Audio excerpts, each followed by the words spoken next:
Bryan Van Gorp, Okay. Yucatan Township, Houston County, next door neighbor to a silica sand mine. The mine is up there, the borrow pit. And, okay, so tell me what we're seeing then. Well, what we're seeing, of course, is illegal mining activity, and it's illegal for many reasons. The original permit was obtained under false testimony. It was said that they would not cut into the bank, that there would not be any erosion, and that the mine was not visible from the highway, all of which, of course, are false. When the CUP was initially issued, it was issued as a one-time use to be reviewed before renewal, and it was never reviewed. Then the first permit violation occurred when bridge debris was buried at the mine site without a permit to do so. That was when Thorson owned it. And since then there's been 5 other permit violations.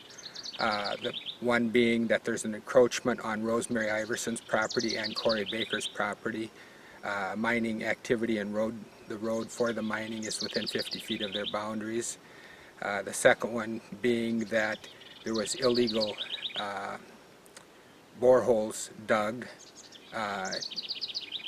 to assess what's in the sand deposit, and we don't know how deep these wells were, but there was a drill rig there for several days, so they weren't post holes, as Bob Scanlon would say.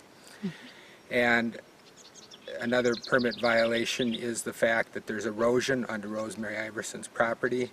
Another permit violation is one of the 2 conditions put on the original permit violation, that he was not to cut the trees that were the screen to the highway. Well, I'll tell you what I saw personally. I was working on my own property and I heard the sound of trees crashing down like you would hear when a chainsaw cut down a tree. And I didn't think too much of it at first. I thought somebody was just cutting some firewood or something. Well, I heard several of these crashes and over, I don't know, 15 or 20 minutes, and it just repeated crash, crash. And so I thought, that's really weird. I wonder what's going on. So I got in my car and drove over there, and what do I see? A huge track hoe raking down these trees along the highway. And I don't know how many trees were taken down, but it was not 2 or 3, I can assure you of that. I sat on the highway and watched for about 10 minutes, and it was just, you know, smashing down these trees. I reported all this, of course, to the Houston County Planning and Zoning Commission, and they said that there was no such thing occurred and there was no permit violation.